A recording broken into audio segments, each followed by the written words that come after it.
So, this video is not going to have really an intro, no audio, none of that shit. This is going to be a very knee-jerk fucking video. So I just finished watching the Game Awards. It is now 12:06. It is December 7th, 6 minutes into December 7th, which means everybody and their grandma is either playing or buying to go home and play, or waiting until the end, later on today when their package comes in the mail for Super Smash Bros. Ultimate. And I'm on the latter end because A, I have to work tomorrow, and then B, I get off later than usual because we're having a company Christmas party at work. So I won't even be able to play the game until like tonight. Like almost 12 hours from now. But that way, it's that bad. It's kind of that tier. No, not 12 hours. That's a lie. Almost 24 hours actually. I probably won't play this game until like 9 or 10 tomorrow today. Anywho,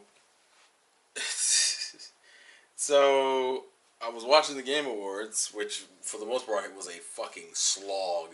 It started improving towards the latter end of it, but the majority of that fucking show was a goddamn slog. My God. I'm not going to get into that. That's not important. That's not what we're talking about.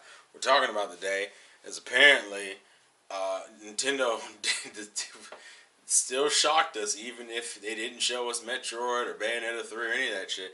They still shocked us. How? And now it's who the fuck the first character in the damn DLC pack is going to be. You know, the 5-character season pass thing that they offering. They told us who the first character is. The first character is Joker. And if you don't know who Joker is from this game, Persona 5. Which I have beaten. I've beaten this game. Completed it. We're good. I know I've been procrastinating with it, but the game is finally beat. I'm done with the story. I'm good with it. I've made my peace. It's over, as far as this is concerned. So they say, hey, we're going to put Joker from Persona 5 in here.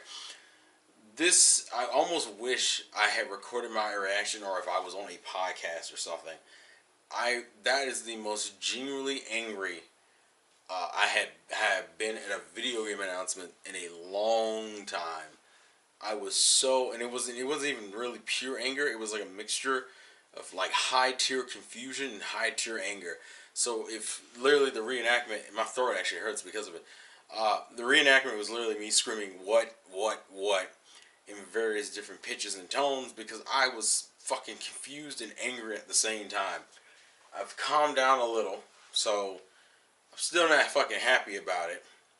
But I can easily say this is the first character reveal I have ever had in Smash, period, that I actively have been like, fuck. And I know I did that for Bayonetta, but I play and enjoy Bayonetta's games, both of them. So it's not like I had this hatred of Bayonetta. I just thought Bayonetta didn't work. And I thought Bayonetta was a little bit too new of a character for it to make sense. Now the difference here is that my issues with Joker are not in the same tier as Bayonetta. For one, Persona and Shin Megami Tensei have been around both at least 20 years. I think Shin Megami Tensei is 1992 and Persona is like 1996. They're both 20-year-old franchises. So my issue isn't really with their age or their legacy. And of course they're owned by Sega, and Sega's cool with Nintendo, hence why Bayonetta and fucking Sonic are both here. I'm not too surprised that we got a rep from Atlas. I think what I'm more annoyed with this is that I think Shin Megami Tensei, it should have been a Shin Megami Tensei character, not a Persona character who got the acknowledgement.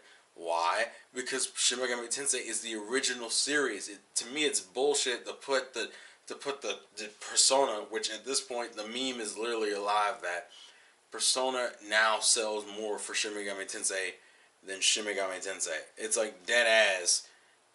Persona is almost looked at as the main series at this point, even though Shin Megami Tensei is the main fucking series. I think in terms of legacy, it should have been Shin Megami Tensei that got a rep, not fucking Persona. The other reason why I think that is because at least Shin Megami Tensei games have been on Nintendo platforms. Like, for example, Shin Megami Tensei 4, both of them have been on the 3DS. Whereas we have never gotten a Persona game. The only Persona games we've gotten on Nintendo hardware are the Persona Q games, which is Q1, which has only been out for like a few years, and Q2, which is about to come out, I believe, either this year or early next year. And it's like, and Persona Q2 is the only game that's on a Nintendo console that has Joker in it. So it's kind of fucking stupid that the character announced for Smash Brothers as of right now is not on a Nintendo console. Now a lot of people think this is the Persona 5 port for the Switch. That's fine. That's cool. If that wants to happen, I'm perfectly cool. I'm not gonna buy it. I barely consider how much I dicked around with the first game. Yeah, I don't care, and I don't want to hear any shit about it can't run. It came out on the PS3. It can run on the Switch. I'm not even debating that. So it's just whether or not we're gonna get one. People said, "Oh, well, we should be getting a Metal Gear game because Snake is in the game again."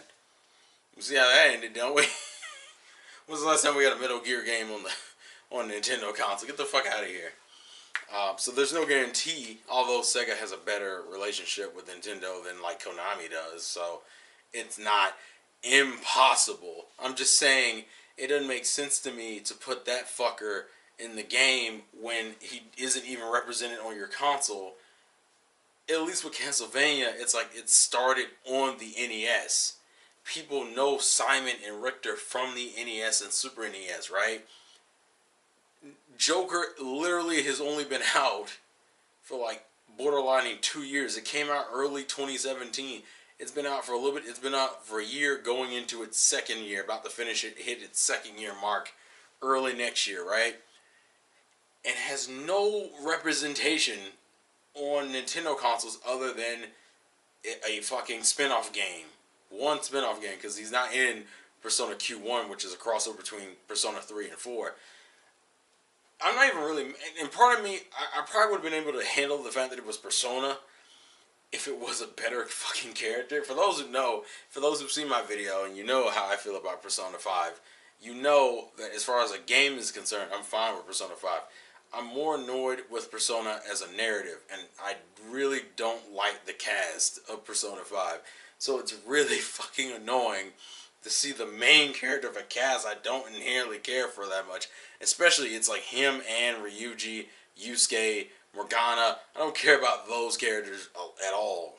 Like, and Joker's just another silent protagonist with a little bit of edge to him. Not super interesting, engaging to me, right? So I'm really not excited. Now, if he has a Persona 4 skin, which I haven't played Persona 4, actually that's what, if nothing else, the only one good thing that comes out of this is that they potentially port the other Persona games to Switch.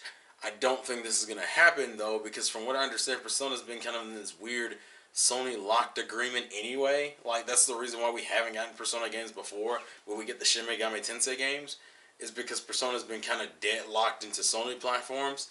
Either that's over, or that's still in effect, and they just wanted the character because the character has a lot of notoriety right now. Because let's think about it, the Persona 5 anime, I think, is still going.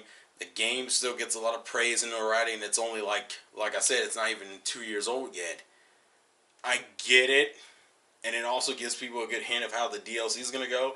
If your first character is an not really off the wall, but a very non-traditional Smash character, like someone from fucking Persona 5, that kind of makes you wonder, well, where the fuck else are they going to go? And everyone's in the back of their minds screaming Travis touchdown with all their heart. I'm not saying I'm against that, I'm just saying that's probably what's going on. I already don't like Joker, alright? That's the first problem. And then I just feel like, and then if you were going to do this, I almost wish there was a Persona 5 port announcement at the same time. The fact that there isn't, to me, is worse. It's like, so you just asked for the character from Atlas, and that's literally all they gave you, and so whoop-de-fucking-do, Persona 5's main character is going to be in a Smash Brothers game. You know, a game that is so super exclusive that even the characters who were in it, at least some of them had earned their spots. Like, Cloud may have not have been on Nintendo platforms. Hey, look, Final Fantasy VII's coming out on Switch next year. And it's fucking Cloud. And Final Fantasy started on Nintendo systems. It's that same logic of it started on there, and he's one of the biggest characters on there. Cloud is, when you think Final Fantasy, Cloud is like one of the first characters you think of. Simon Belmont, Richter, same shit. Fucking Bayonetta, of course. Sonic the fucking Hedgehog, Mega Man, Pac-Man, they all make fucking sense. And then you pick this pandering ass anime fucking character who literally is only getting in the game because of, I honestly think it's because of Nintendo's relationship with Sega and the fact that Sega owns Atlas. I think that's literally the only reason why this came to fruition. I'm a little surprised because Atlas is pretty known for some really ridiculous and grotesque stuff. So there's not a lot you're going to be able to use from Persona 5 that would make sense that, like, ESRB wise is going to work. I mean, you think about it, Persona 5 has giant dick monsters, dick tentacle monsters. And I'm like, it's going to have to be primarily the characters and maybe some of the cuter spirits. That's cuter demons in Persona 5. That's literally all it's going to have to be. Because everything else is fucking dead, demonic, or some sort of sex representation. Like, and I was so happy when we moved on from Persona 5 in 2017. And now everyone and their grandma is going to be playing You Never Saw It Coming. And here's the thing, I like that song, but I hate the memes associated with, especially because now I've played the game and I don't care for the characters that much. So it's like, damn it, I like the song, but I don't want to fucking hear you guys go off on this dumbass tangent for a while. That's going to happen, but hey, at least Crash Team Racing is coming to Switch, and Mortal Kombat 11 is coming to Switch, and Marvel Alliance, which, to be fair, looks like one of those cheap-ass 4-player games that they're just cashing in on an IP. That's what it looks like. Now, I've heard people say good things about those games. Whether or not that'll remain true, we'll see. We'll see next year at some point. And I guess that means the next Nintendo Direct, everyone's going to be looking at it. It's like, is that coming in December? Is that coming in January? Because, guys, we don't know what the fuck is coming out for Switch next year other than fucking, what is it? Super Mario Brothers Deluxe. Everything else doesn't have a fucking release date, so I don't know. You tell me, god damn it. I don't know, I'm just bummed out, honestly. God, it's like of all the fucking characters, man. If it was you from Persona 4, I would have been fine. It would have still been out of left field, but god damn it, this son of a bitch, fucking Joker. Ugh. So I understand what it is. I understand why it's Joker. He's popular. I'm just not. I'm tired. That was a long ass show, and there weren't that many announcements to justify it being that long. They did the same thing they've been doing, skipping a bunch of the other tier announcements to focus on either dumbass skits or, oh look, here's a famous person giving an award. That's where the Game Awards needs to humble themselves to some degree. I don't even care about the announcements as much if the show was better, but fuck it, it's fine. Anyways, that's just my thoughts and opinions. Leave your thoughts and comments in the comment section below. Have a discussion about it. I'm perfectly cool with that. I will try him. I really hope he has a Yu costume. If they give him a Yu Norakami or even the Persona 3 protagonist costume, and that's what's going to piss me off. If he's fun to play, I'll be mad as shit. I gotta hope he's not fun to play, because that will ruin me. Anywho, and I hope we get if we get Persona, put it this way, if we get that Persona 4 and 3 port, 5, I've already played the game, I don't care. But if we get a Persona 3 or 4 port, that's going to be my new RPG addiction until Fire Emblem 3 Houses comes out. God, there's some light at the end of the tunnel. It's not like a terrible situation, just something that just drove me nuts. Anyways, I'm rambling now. Thank you guys for watching. I'll catch you guys later. Last game. Play to win. Peace. Oh.